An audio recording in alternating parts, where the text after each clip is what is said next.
Einstein once said, everybody's a genius, but if you judge a fish by its ability to climb a tree, it will live its whole life believing that it is stupid.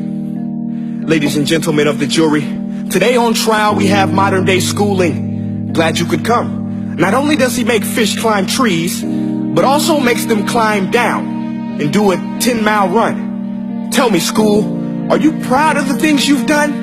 Turning millions of people into robots, do you find that fun? Do you realize how many kids relate to that fish swimming upstream in class, never finding their gifts, thinking they are stupid, believing they are useless? Well, the time has come, no more excuses. I call school to the stand and accuse him of killing creativity, individuality, and being intellectually abusive.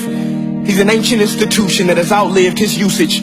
So, Your Honor, this concludes my opening statement, and if I may present the evidence of my case, I will prove it. Proceed. Exhibit A.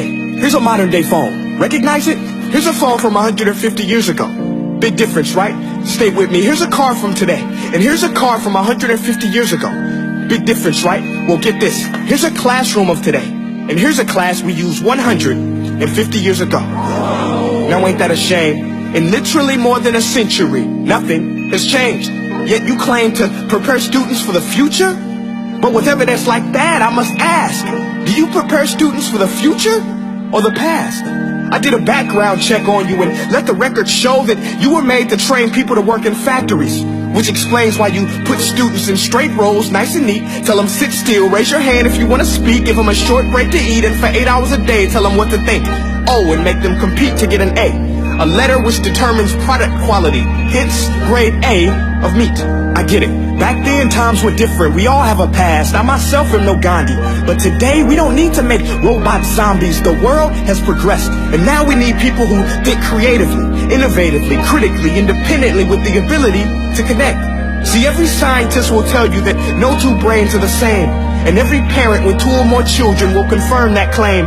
So please explain why you treat students like cookie cutter frames or snapback hats, giving them this one-size-fits-all crap. Watch your language. Sorry, Your Honor, but if a doctor prescribed the exact same medicine to all of his patients, the results will be tragic. So many people will get sick, yet when it comes to school, this is exactly what happens, this educational malpractice, where one teacher stands in front of 20 kids, each one having different strengths, different needs, different gifts, different dreams, and you teach the same thing the same way? That's horrific. Ladies and gentlemen, the defendant should not be acquitted. This may be one of the worst criminal offenses ever to be committed. And let's mention the way you treat your employees. Objection. Overruled. I want to hear this. It's a shame. I mean, teachers have the most important job on the planet, yet they're underpaid? No wonder so many students are short-changed. Let's be honest.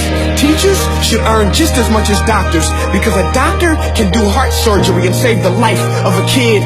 But a great teacher can reach the heart of that kid and allow him to truly live. See, teachers are heroes that often get blamed, but they're not the problem. They work in a system without many options or rights.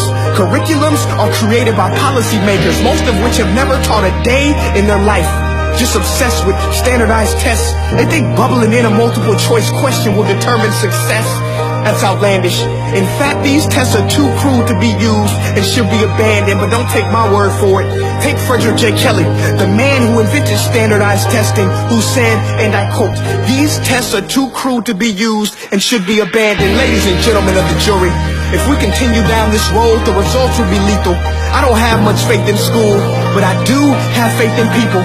And if we can customize healthcare, cars, and Facebook pages, then it is our duty to do the same for education, to upgrade and change and do away with school spirit, because that's useless.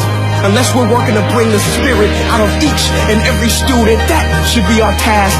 No more Common Core. Instead, let's reach the core of every heart in every class. Sure, math is important, but no more than art or dance. Let's give every gift an equal chance. I know this sounds like a dream, but countries like Finland are doing impressive things. They have shorter school days.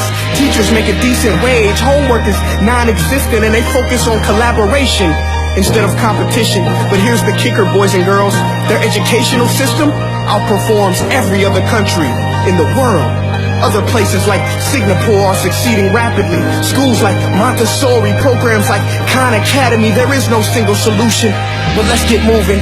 Because while students may be 20% of our population, they are 100% of our future. So let's attend to their dreams, and there's no telling what we can achieve. This is a world in which I believe, a world where fish are no longer forced to climb trees. I'll rest my case.